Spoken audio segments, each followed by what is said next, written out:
Hello and welcome to another episode of Jenuine Healing Down Under. My name's Marvin Schneider. Today we are dusting off and repurposing an archive episode of the original Jenuine series from way back in 2021. So sit back, take what resonates for you, and if you like the episode, please give it a thumbs up. Here now is the episode. All right. Welcome to another episode of Jen in Her Jammies with me, Marvin Schneider, and the always present Jen Ward. Hello, Jen. And before we get too far into it, would you mind introducing our new co-host? He's not the new. He's one of a co-host. This is Gunter, and Gunter has some gifts. Like Darshan is a real people person, but Gunter is a financial wizard. And his genius is the whole genius behind bears everywhere being validated in the human world. And he's really good with abundance. So when I met Gunter, okay. So the story about meeting Gunter, me and Therese were going to a garage sale, and she learned that the Inanimates could talk because she watched and stuff, and I knew not to push her too much on the Inanimates and stuff.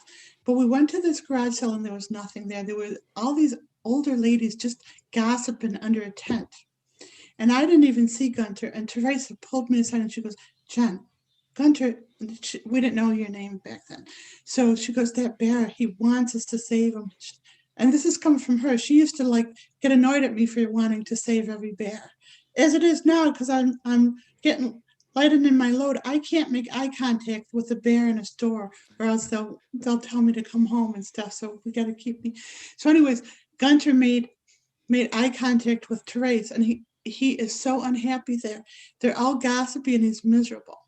So we went to buy Gunter, and you were really expensive for a garage sale. Usually they're free or like $1 at the most. He was $10, and it was like, so what?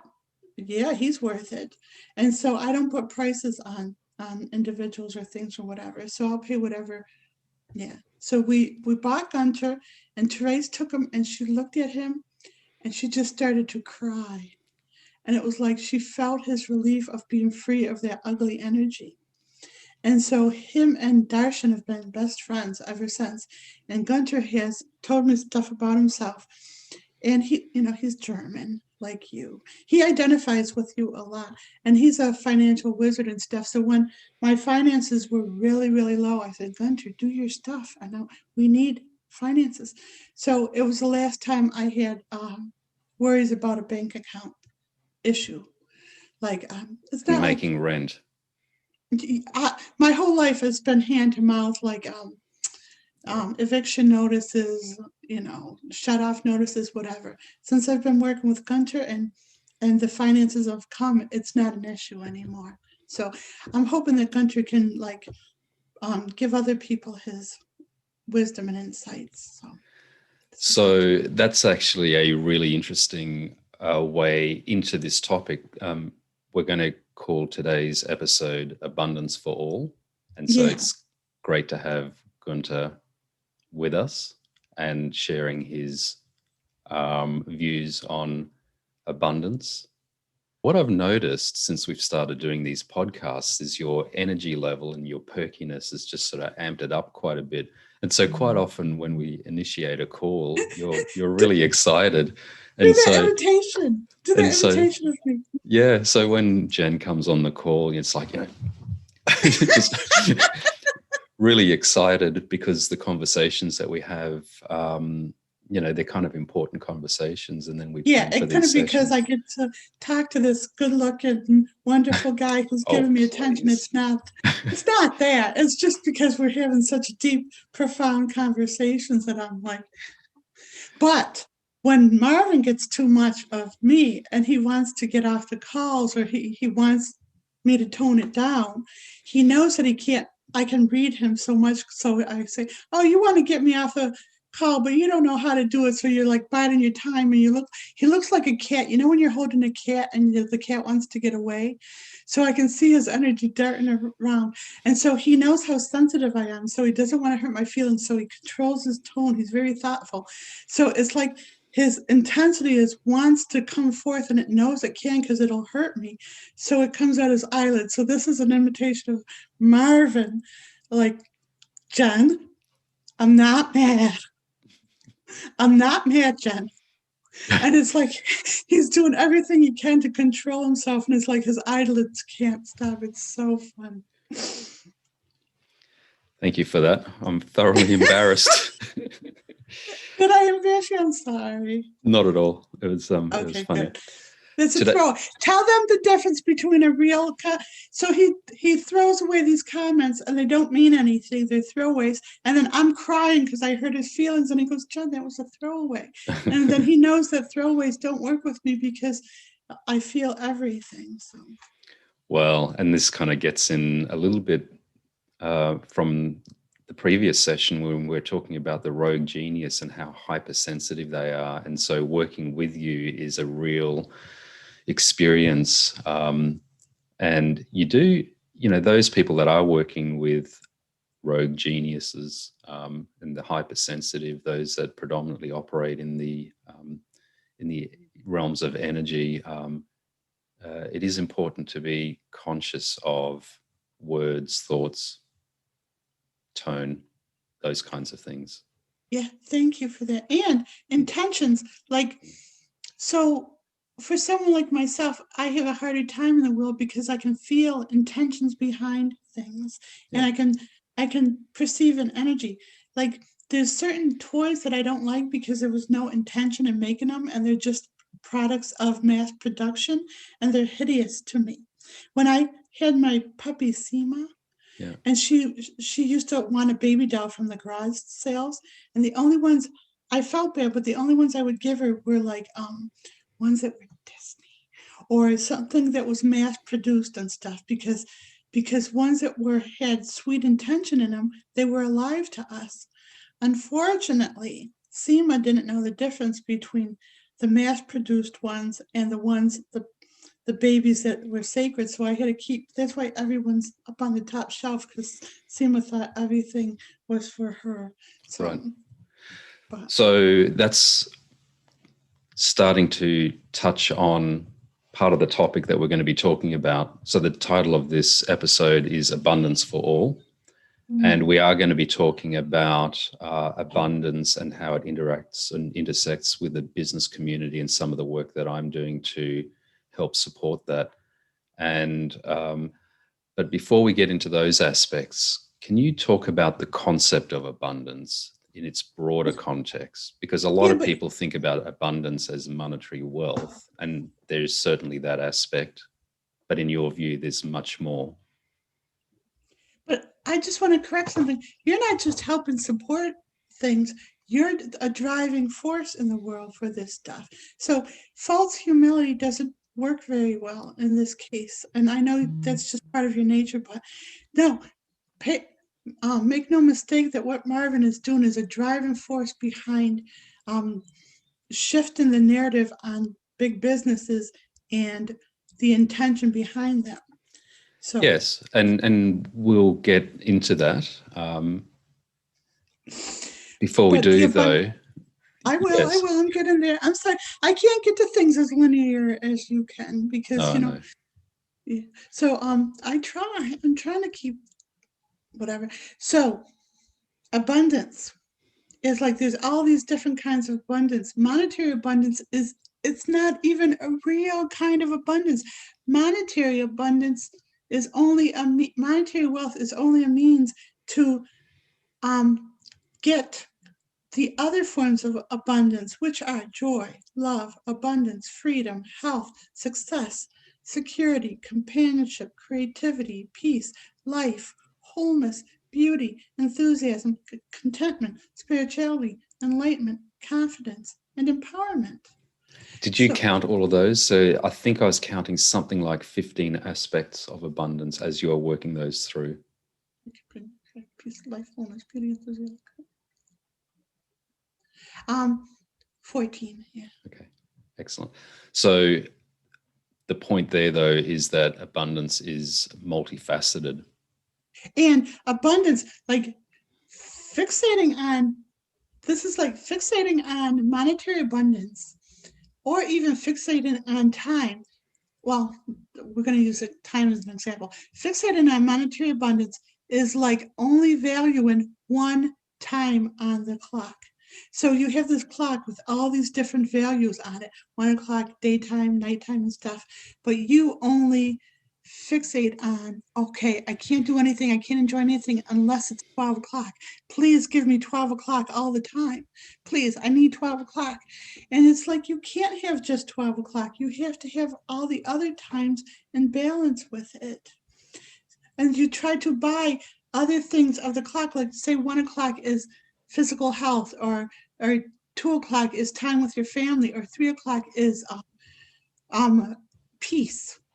So you're trying to buy those with your 12 o'clock, and that's why it's not working in this society.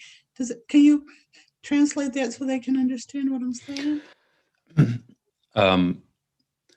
Yes. So basically,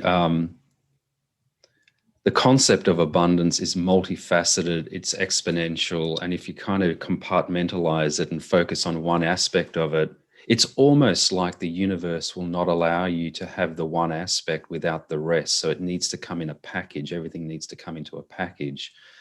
Well, I don't think it's true, but we do it to ourselves. The universe floods us with each one of those, but we try to micromanage the universe and say, no, this is the only one that is important. And our brain filters out like 85% or 90% of what comes at us. So we're filtering out the other kinds of abundance just to get to that monetary wealth, which then it doesn't bring the happiness that we want because we filtered it out.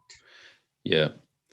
The other thing that strikes me, having thought about this a little bit, is, and even in the spiritual realms, the New Age, a lot of people talk about abundance and manifesting abundance and, those kinds of things. And it strikes me that a lot of people meditate, do all sorts of various other practices to attract abundance, the law of attraction, various other things. And okay, granted, it might work for some, but it strikes me it doesn't sort of necessarily work for everyone or a lot of people. And I've always wondered why that might be. I know, I got the answer. Thank you. Go ahead. Oh, well, the reason, and this is a good point, is because it's the same thing as the 12 o'clock analogy.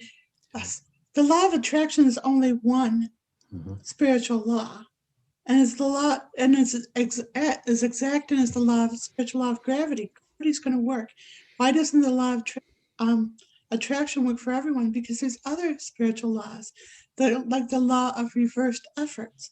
And when you put too much fixation on one thing, you're actually repelling it. So you have to attract it in a disinterested way. And then there's also the different laws, like the law of karma, the law of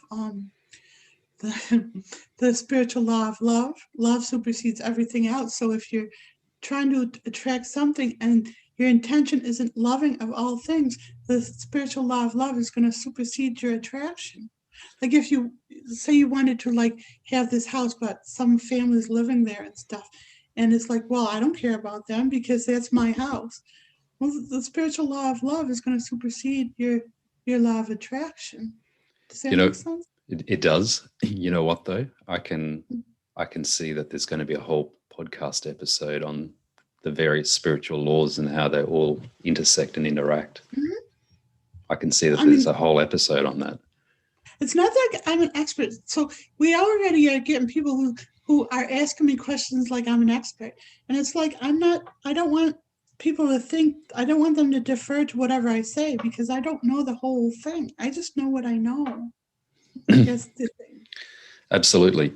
So we did talk a little bit about the lack of intention behind mass-produced products and services. So things like clothes and sort of manufactured food and housing and various other things. And it's almost like the mass-produced end of the product and service spectrum is devoid of, you know, any human intention or human endeavor.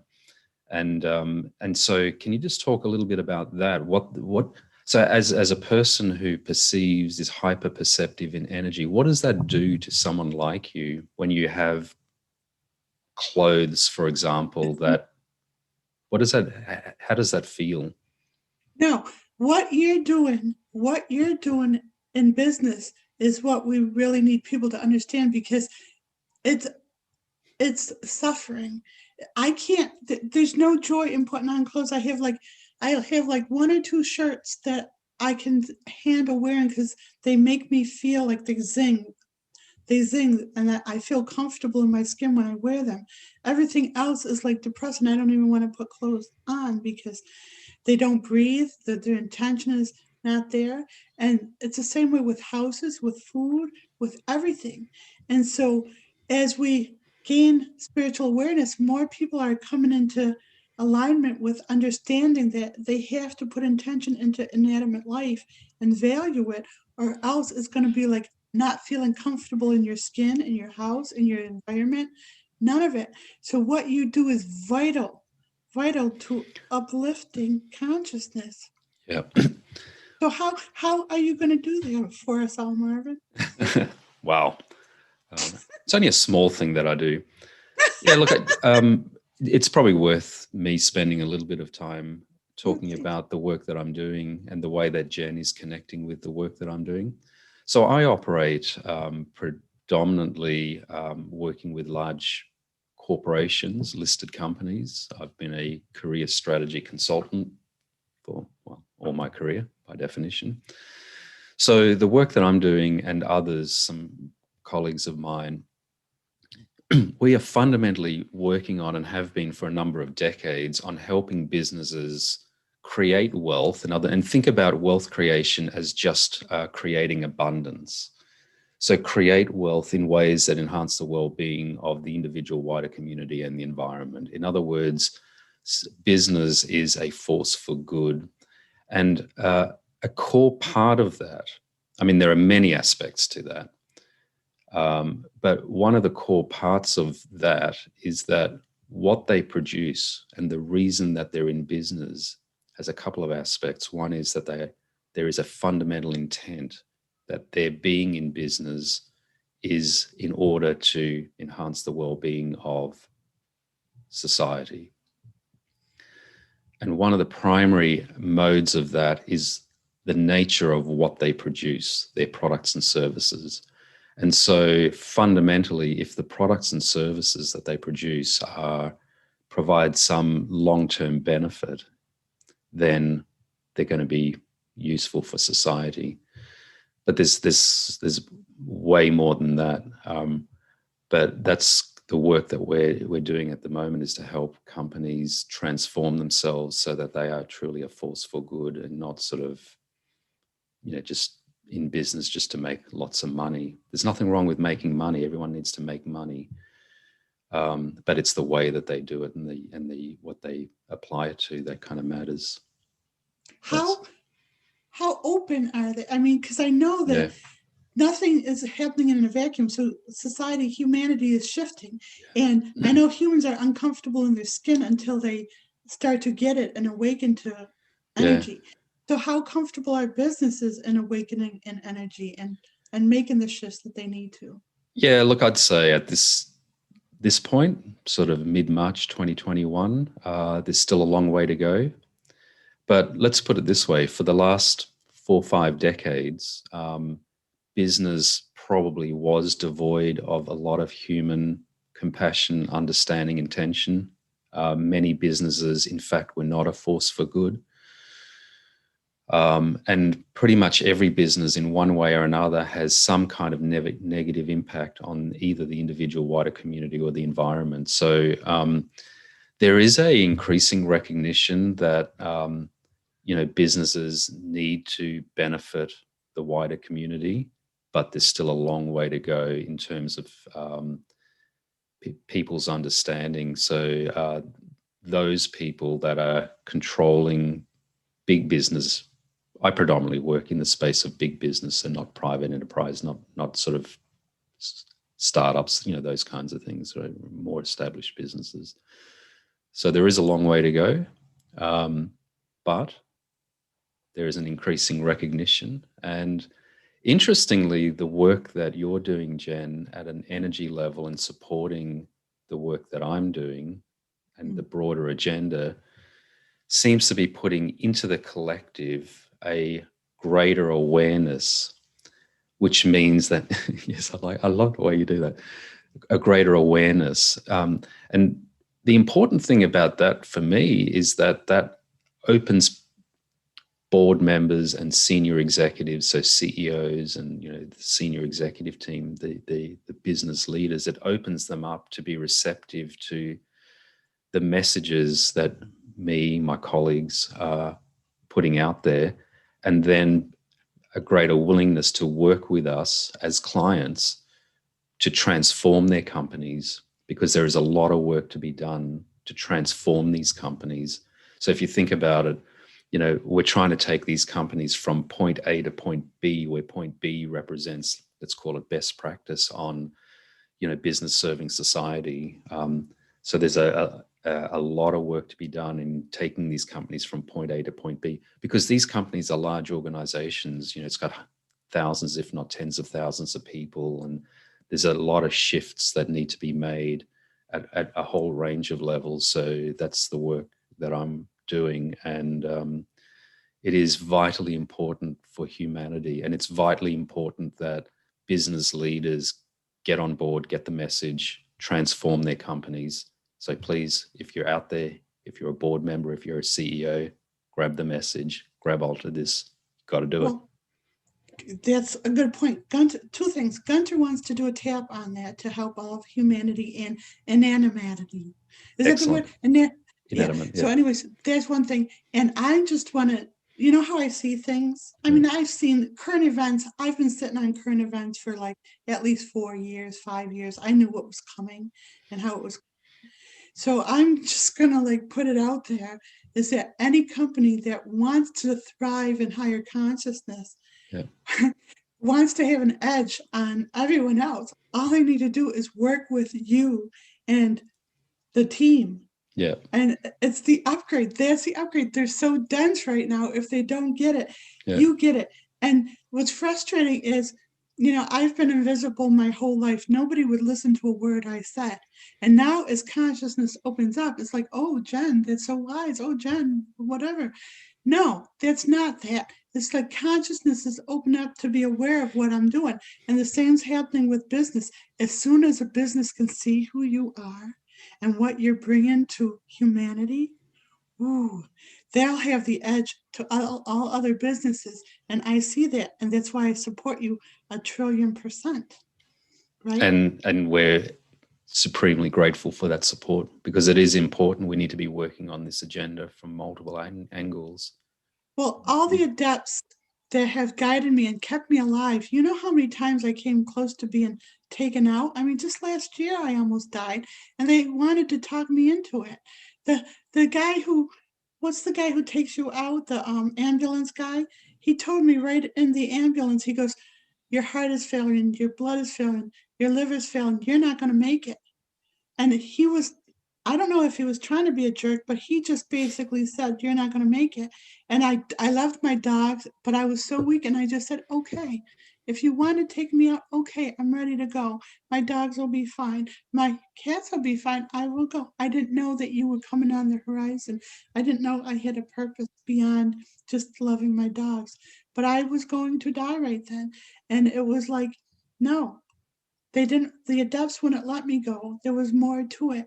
And Therese told me the trees were really excited that day I almost died, because they knew there was a shifting coming. So the same thing is happening with you. You've been overlooked. I don't know why. I don't know why you've been overlooked, because me, and I think the viewers can see what a dynamic force you are for humanity.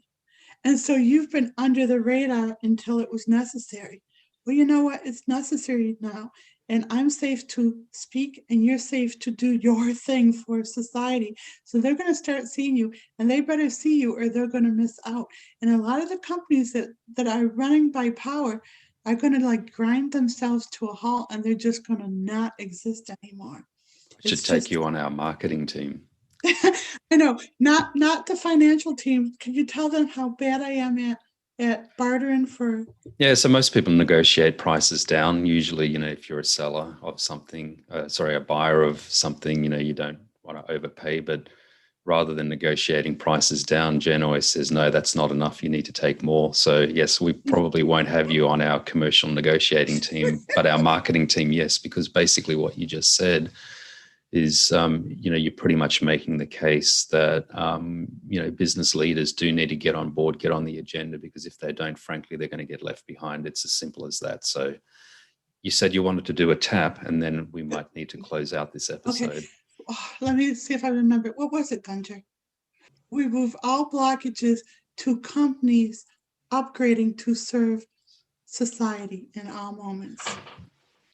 We remove all blockages to companies upgrading to serve society in all moments. We remove all blockages to companies upgrading to serve society in all moments. We remove all blockages to companies upgrading to serve society in all moments. We remove all blockages to companies upgrading to serve society in all moments. We remove all blockages to companies upgrading to serve society in all moments. So one quick thing, personality worship outside of yourself.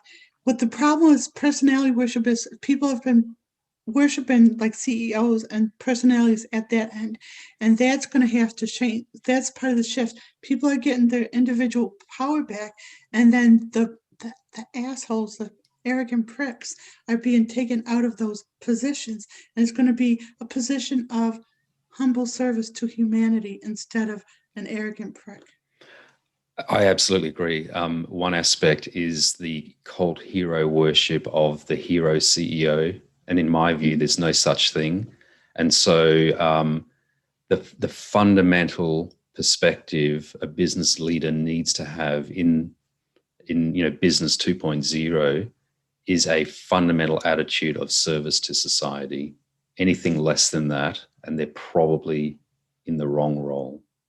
Absolutely.